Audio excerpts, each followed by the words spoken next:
Hola, te doy la bienvenida. Gracias por estar acá. Soy Gustavo Dior, farmacéutico, docente, licenciado en educación religiosa y además apasionado de la tecnología y de los videojuegos.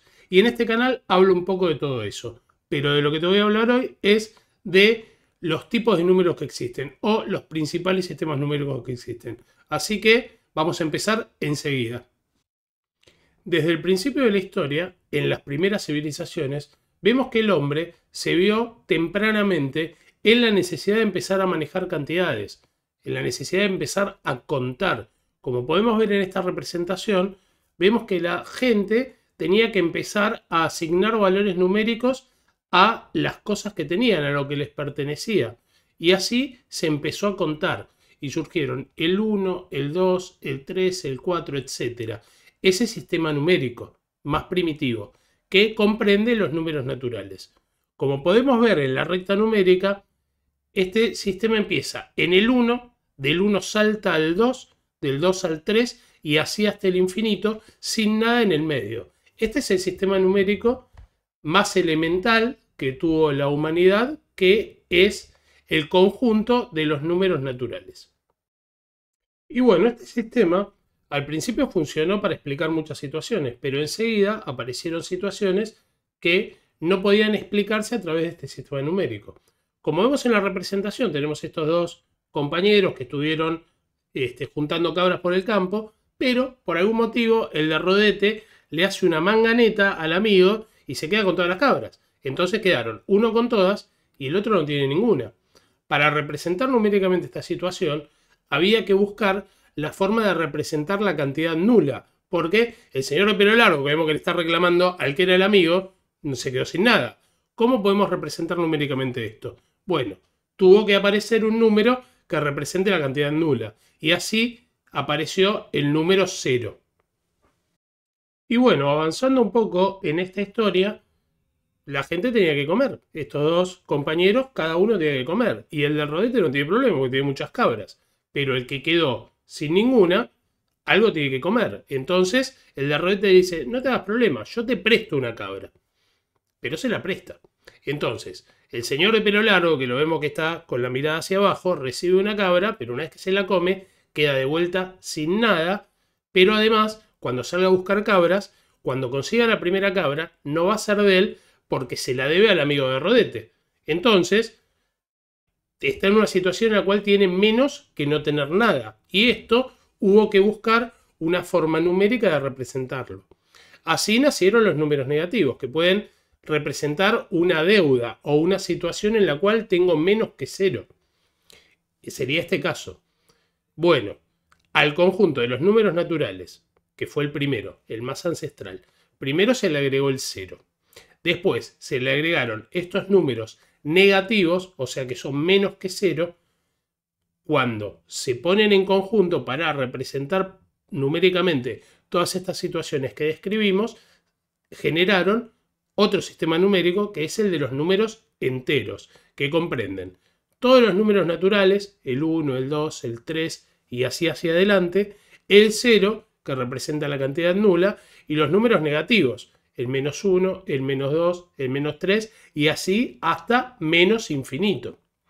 Pero nuevamente, entre el 1 y el 2, entre el 2 y el 3, entre el 3 y el 4 no hay nada. Lo mismo pasa entre el menos 1 y el menos 2, el menos 2 y el menos 3, etc.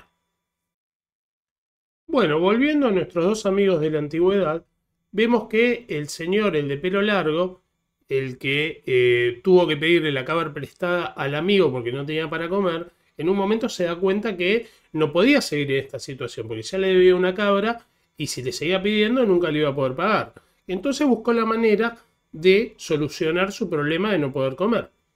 Encontró la forma de cultivar trigo, lo plantó, lo cultivó, lo cosechó, lo molió, se puso a fabricar pan y después se acordó que tenía una deuda con su amigo de Rodete que le había prestado una cabra. Entonces va y le lleva un pan. Pero cuando se lo está entregando dice, escúchame, vos buscaste unas cabras por ahí, ya está, y yo para conseguir el pan tuve que plantar el trigo, cultivarlo, cosecharlo, molerlo, fabricar el pan, cocinarlo y acá lo tenemos. Una cabra no la podemos comparar con un pan. Entonces se encuentra con una situación en la cual no podían ponerse de acuerdo. hasta que se les ocurre dividir ese pan, quedarse con un poco cada uno. Y entonces, para pagar la deuda, en lugar de darle un pan entero, le entrega una fracción de ese pan. La mitad del pan, pero es una fracción, no es el pan entero. Entonces, ¿qué pasa? Surge una nueva necesidad de representar numéricamente una situación como esta. Porque medio pan es una parte de un pan, no es un entero. O sea, un pan sería un 1. La mitad de un pan es una fracción de ese pan. Así surgen los números fraccionados, que representan fracciones de números enteros. En este caso sería un medio pan o 0,5 pan. Pero lo concreto es que esta situación generó el surgimiento de los números fraccionarios. Si nosotros miramos, empezamos con los números naturales. Después le agregamos el 0. Después le agregamos los números negativos. Hasta ese momento, entre un número entero y otro, no había nada. Entre el 1 y el 2 no había nada. Entre el 0 y el 1 no había nada. Ahora aparecen expresiones numéricas que representan situaciones en las cuales tenemos cantidades menores que un número entero, o un número entero y una fracción. O sea, son números que se ubican en la recta numérica entre medio de dos enteros, van llenando esos huecos. Bueno, al conjunto numérico de los números enteros, si le agregamos los fraccionarios, que serían estos números que representan fracciones, obtenemos los números racionales. Y bueno, el sistema de números racionales sirvió para explicar un montón de situaciones que necesitaban una expresión numérica durante mucho tiempo.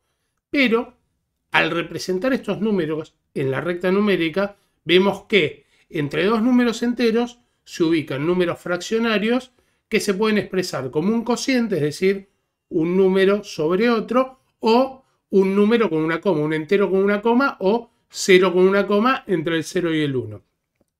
Pero detrás de esta coma aparecían o un número finito, una cantidad determinada de decimales después de la coma, o en su defecto, como sería en el caso, por ejemplo, de un tercio o 1 sobre 3, una cifra periódica, es decir, un número que se repite o un patrón de números que se repite. Por ejemplo, un tercio es 0,33333 y así hasta el infinito, o hay otras expresiones en las cuales dos dígitos se repiten o inclusive 3, pero bueno, se podían expresar en forma racional. Un tiempo después, en la antigua Grecia, los matemáticos de la época empezaron a notar que había algunos números que no tenían un número finito de decimales. Y había expresiones matemáticas, por ejemplo, raíz cuadrada de 2 o el cociente, la división entre el perímetro de una circunferencia y el diámetro, que da el número pi, que tienen infinitas cifras decimales no periódicas. Cuando querían calcular esos números, se encontraban que nunca podían terminar. O sea, a un decimal sucedía otro y otro y otro y otro, y la cuenta nunca se terminaba. Hasta que llegaron a la conclusión que las cifras decimales en esas expresiones eran infinitas. Estos números quedaban fuera de los racionales. Son los números irracionales, que en la recta numérica, al mirar el conjunto de los racionales, si bien la ocupaban casi del todo, quedaban huequitos que se pueden llenar con estos números irracionales. Al agregar al conjunto de los números racionales los números irracionales, que son estas expresiones matemáticas que generan un número que tiene infinitas cifras decimales no periódicas, se obtiene el conjunto de los números reales. Una vez que fueron descubiertos los números reales, este sistema numérico funcionó durante muchos siglos sin ningún problema. Pudimos obtener la recta numérica completa sin ningún hueco entre un número y otro. Y tenemos la propiedad de que entre dos números reales, cualesquiera que sean, existen infinitos números. Si yo tomo el 1 y el 2, entre ellos dos hay infinitos números. Si yo achico la brecha y tomo entre el 0,1 y el 0,2, hay infinitos números. Si la achico más y voy entre el 0,01 y el 0,02 también tengo infinitos números, y así puedo seguir por siempre. Por más que achique la brecha todo lo que pueda, igual en el medio voy a tener una infinita cantidad de números.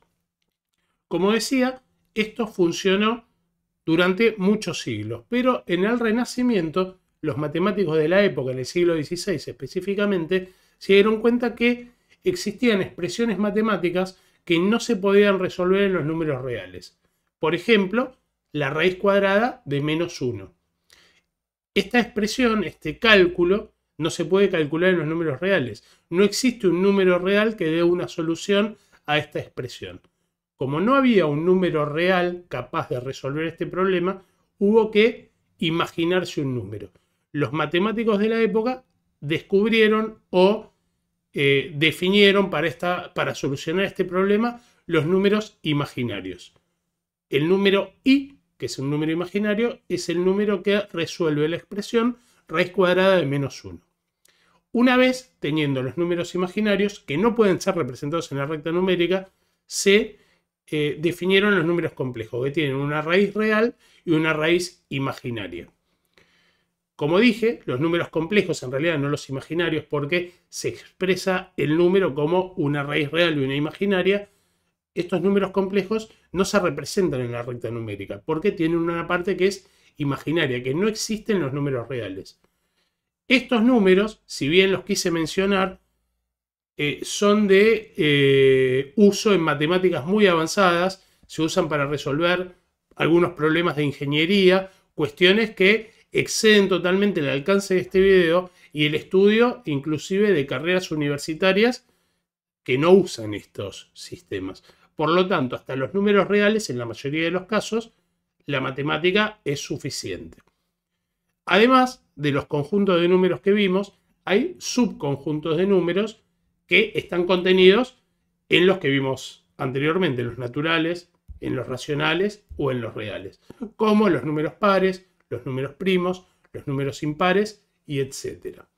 Bueno, hasta acá llegamos con este video, espero que te haya gustado. Quise hacer una explicación simple y traté de que fuera entretenida de los sistemas numéricos que utilizamos. No te olvides de comentar, de dejar un like, de suscribirte si te gustó. Hasta la próxima, soy Gustavo Dior y te saludo hasta el próximo video y ¡chau!